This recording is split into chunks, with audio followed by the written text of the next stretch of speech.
네, 오늘 하나님 말씀 마태복음 4장 3절 4절 말씀. 시험하는 자가 예수께 나와서 이르되 내가 만일 하나님의 아들이거든 명하여 이 돌들로 떡덩이가 되게 하라.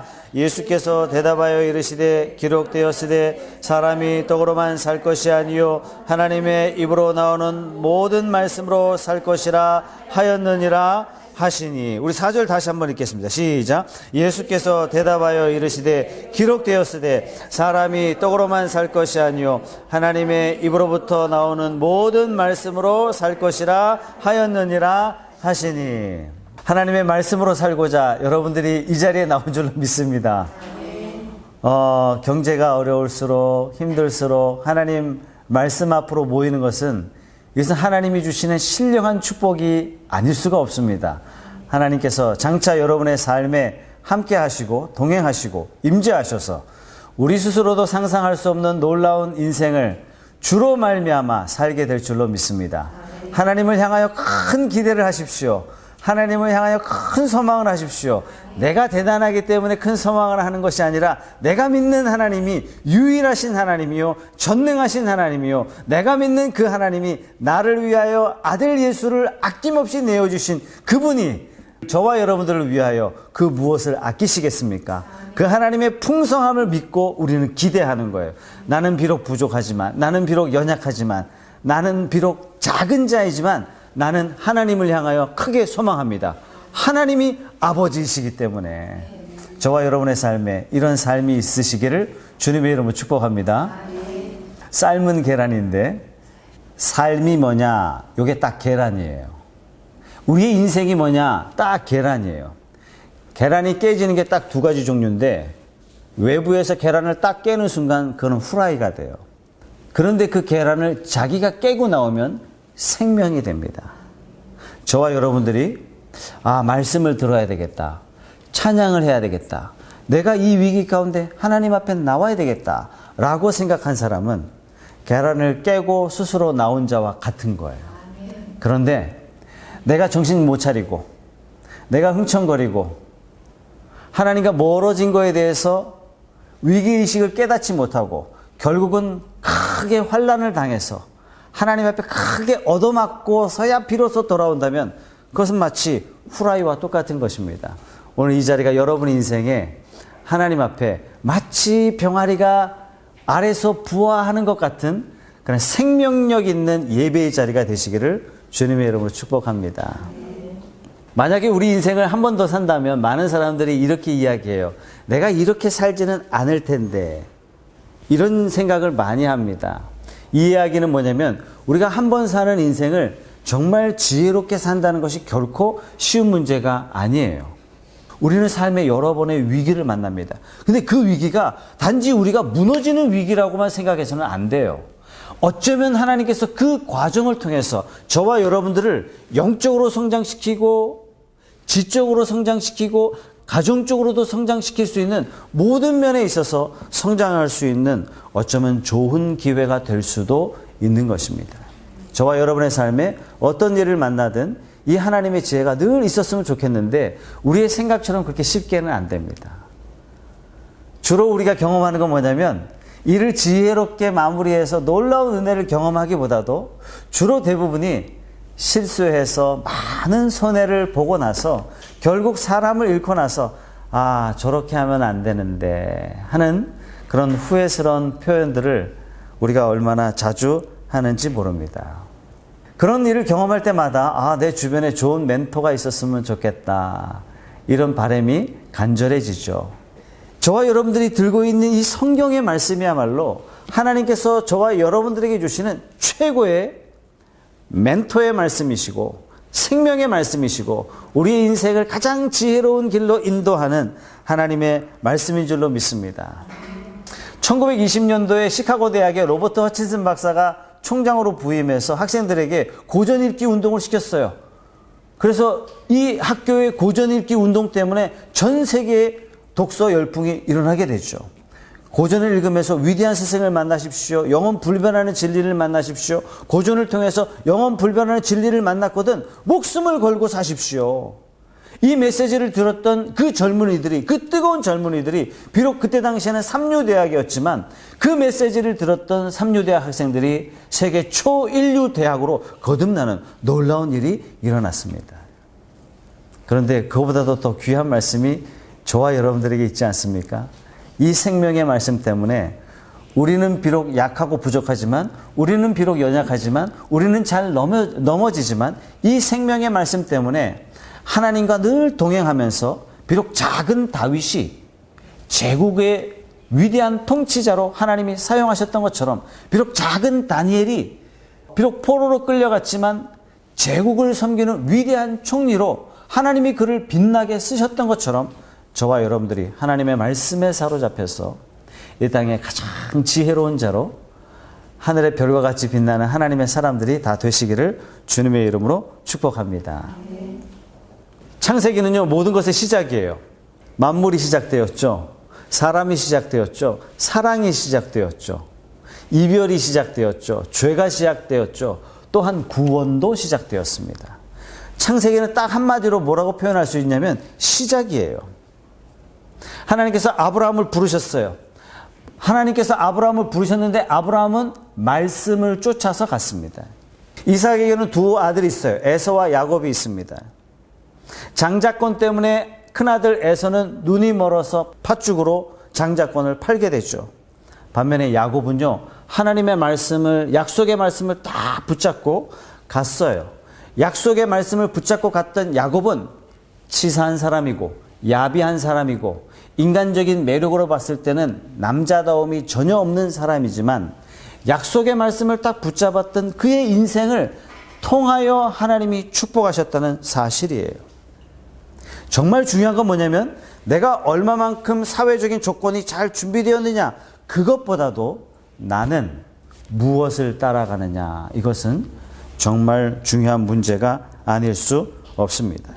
창세기 맨 마지막에 나오는 요셉이라는 한 인물은 하나님께서 요셉과 함께 하심으로 하나님의 지혜가 늘 충만했어요. 하나님의 지혜가 충만했던 그 요셉 한 사람을 통해서 애굽을 축복하시고 제국을 축복하시고 결국에는 애굽 속에 있었던 이스라엘 백성들을 축복하는 축복의 도구로 하나님이 인도하셨습니다. 여러분, 출애굽기는요, 이거예요. 노예로 살던 사람이 말씀으로 살기 시작했다는 얘기예요. 이것이 바로 출애굽입니다. 우리가 과거에 세상을 의존하고 세상을 믿고 있었던 사람에서 이제는 예수를 믿고 예수를 따라가는 사람이 되겠습니다 라고 고백하는 그 순간이 저와 여러분의 영적인 출애굽이 되는 것입니다. 레위기 말씀은요, 전체가 말씀이에요. 레위기 말씀 자체는 너 이 말씀 안 지키면 죽을 거야, 너 이 말씀 단디 들어야 돼, 그런 메시지가 아니에요. 너는 내 아들이 되었으니까 이제는 노예된 삶의 법칙을 다 버리고 하늘의 법칙대로 살아줘. 너 죄 졌을 때 걱정하지 마, 요렇게 해. 너 이런 죄 졌을 때 걱정하지 마, 이렇게 해. 너 죄 졌을 때 걱정하지 마, 하나님께 등 돌리지 말고 내가 그 길을 열어줄게. 이게 바로 레위기예요. 레위기는 사람의 목을 꽉꽉 옮아매는 하나님의 구속이 절대로 아니에요. 하나님께서 저와 여러분들을, 연약한 우리들이 하나님 앞에 언제든지 나올 수 있는 방법들을 제시해 놓은 사랑의 성경이 레위기 말씀이에요. 민수기는요, 하나님이 너희가 하나님 말씀대로 사는가 보자, 이거예요. 그러나 이스라엘 백성들이 방황하며 광야에서 다 죽어갔습니다. 신명기 말씀에서 가나안 땅에 들어가기 직전에 2달 반 동안 가나안 땅을 내려다보면서 모세가 2달 반 동안 설교한 것이 신명기 말씀입니다. 이 신명기 말씀에는 너희가 가나안 땅에 들어가거든 꼭 말씀대로 이렇게 살아라. 그러면 너희가 반드시 형통할 것이다. 너희가 가는 곳마다 성공하게 될 것이다. 너희가 말씀대로만 살면 너희의 길을 평탄하게 할 것이다. 프로스페러스, 번영하도록 내가 너희를 책임질게. 너희가 그 땅에 들어가면 그 땅에 장사 잘하는 사람들, 그 땅의 부자들 말을 절대로 들으면 안 된다. 여러분, 이것이요 신명기 말씀이에요. 여호수아는요, 하나님의 말씀 붙잡고 승리한 사람이에요. 오직 하나님의 말씀의 방법을 따라서 가는 곳마다 승리하고 가는 곳마다 이기고 가는 곳마다 정복했던 사람이 여호수아예요. 여호수아는 죽을 때 이런 고백을 합니다. 너희들이 강 건너 저쪽에 사는 신들이 좋거든 얼마든지 섬겨라. 나와 내 집은 오직 여호와만 섬기겠다.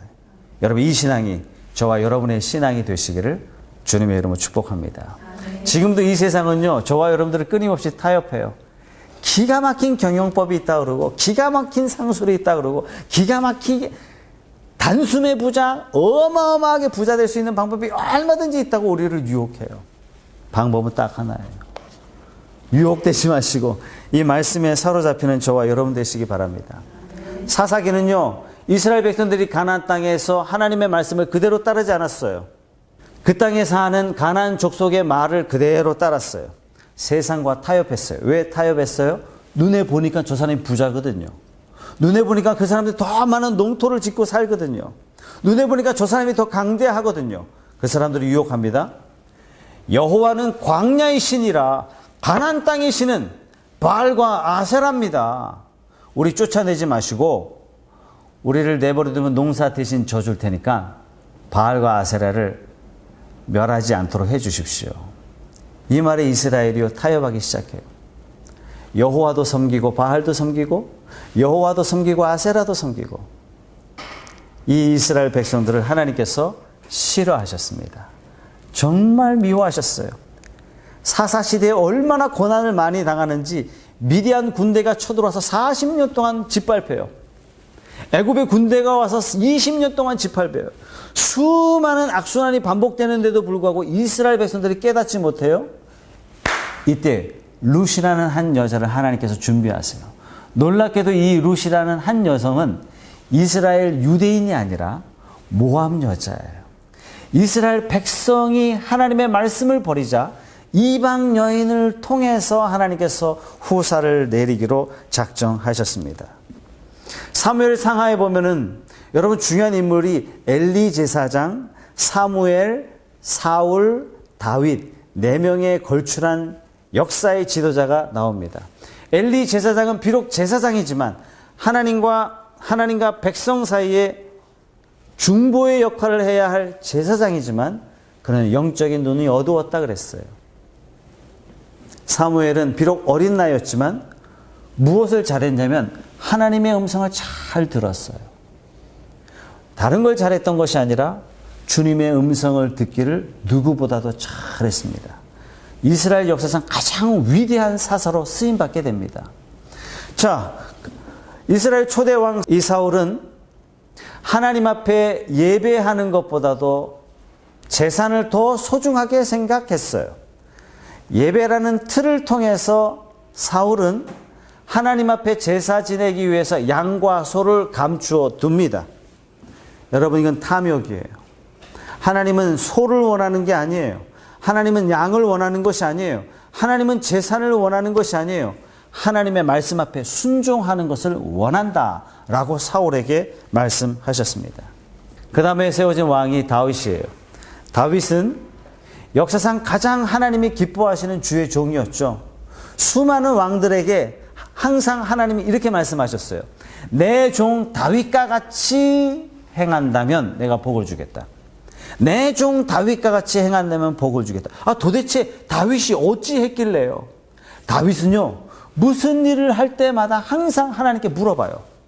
내가 이 전쟁에 나갈까요 말까요? 자기가 판단하지 않아요. 하나님, 이 수학 문제 풀어주세요. 이렇게 묻는 거예요. 여러분식으로 따진다면. 하나님, 오늘 이 계약, 이 당사자, 내가 이 사람을 만나야 할까요? 만나지 말아야 할까요? 하나님, 내게 사인을 주십시오.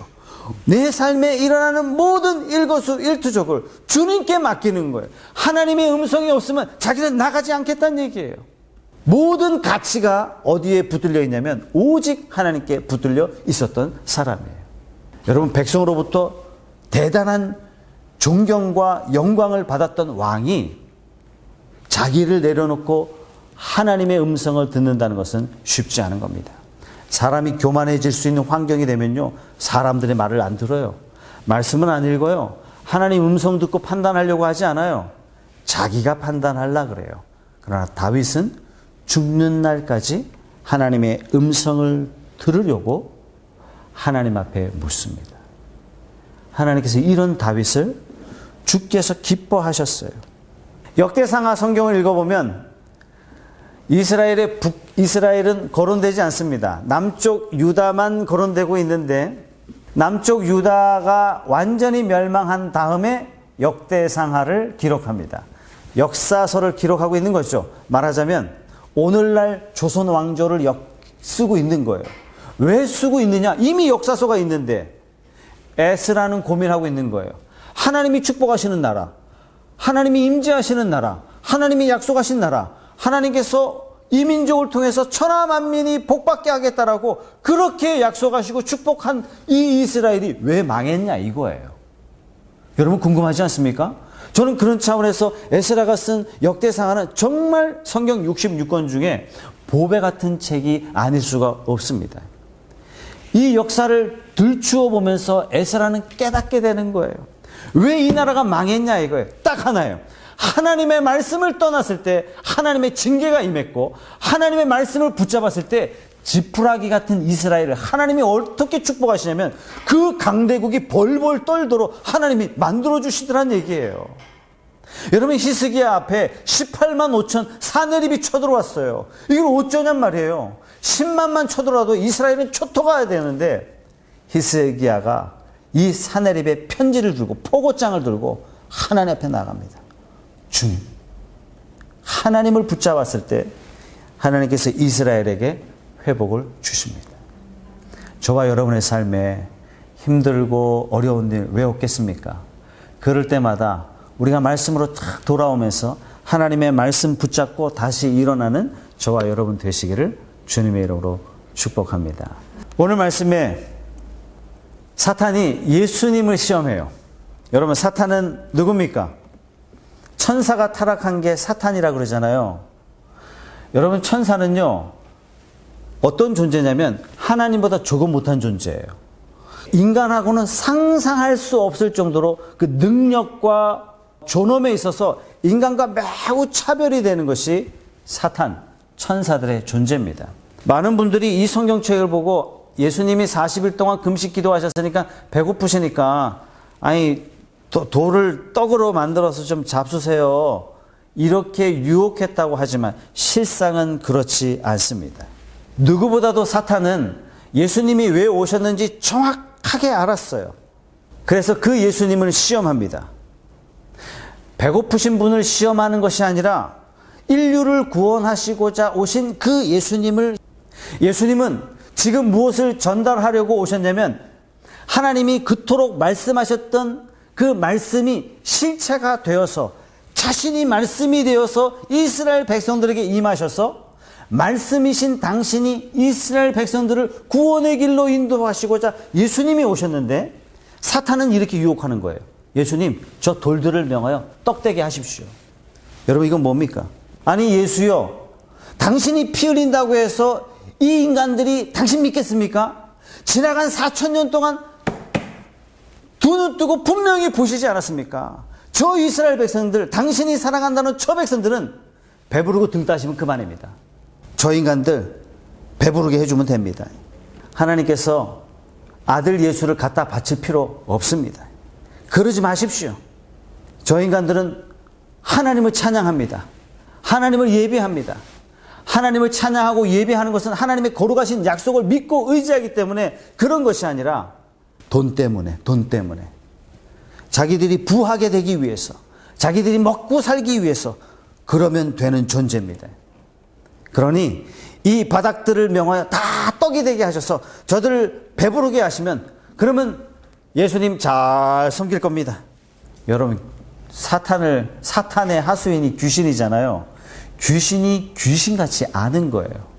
저분이 예수님이시고 저분이 왜 오셨고 저분이 어떻게 오셨고 저분이 인간들을 위하여 죄인들을 위하여 무엇을 해주실지 정확하게 알았기 때문에 예수님 저것들을 위해서 죽지 마시고 차라리 이 돌들을 명하여 다 5만 원짜리 돈다발 되게 하십시오.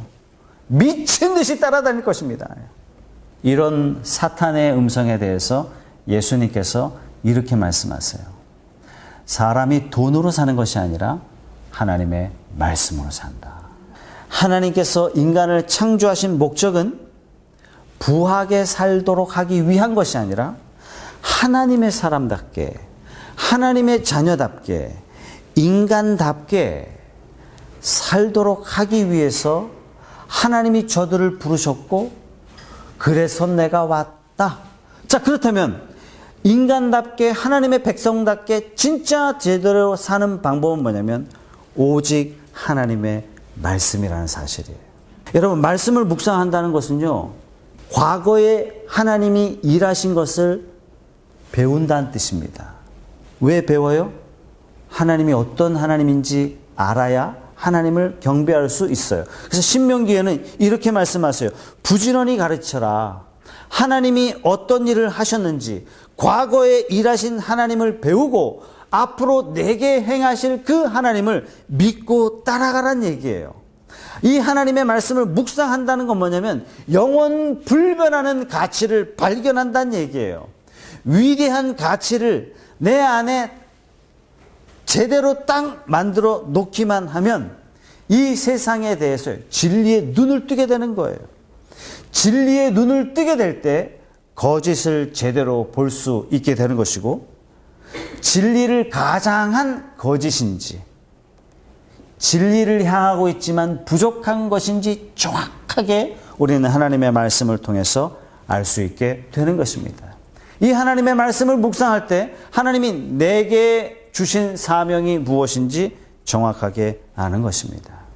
뿐만 아니라 하나님께서 여호수아에게 말씀하셨죠. 너는 말씀을 따라 좌로나 우로나 치우치지 마라. 이 말씀을 따라갈 때에 형통하게 될 것이다. 형통을 번역하면 success라 그랬어요. 우리 인생의 참된 기쁨, 참된 형통, 아름다운 삶의 지침은 오직 하나님의 말씀 안에 있는 줄로 믿습니다. 백화점의 왕이죠. 최신청 장관을 지냈어요. 오늘날 시행하고 있는 모든 것의 창시자예요. 백화점의 에드벌룬, 백화점 안에 레스토랑 들어가는 거, 직원들을 위한 보험회사, 여성 전용 학교, 여성 전용 도서관, 여성 전용 복지타운, 다 누가 만들었냐면 존 워너메이커가 다 만들었어요. 택배 시스템, 미국의 그 프로 골프, 미국 PGA, 이 사람이 다 만든 거예요. 미국 역사상 이만큼 성공한 사람도 없고 미국 역사상 사업과 정치를 동시에 성공한 사람이 이 사람만한 사람이 없다 그랬단 말이죠. 자, 1921년에 60살 한갑잔치가 되었을 때 많은 내외신 기자들이 와서 물어봐요.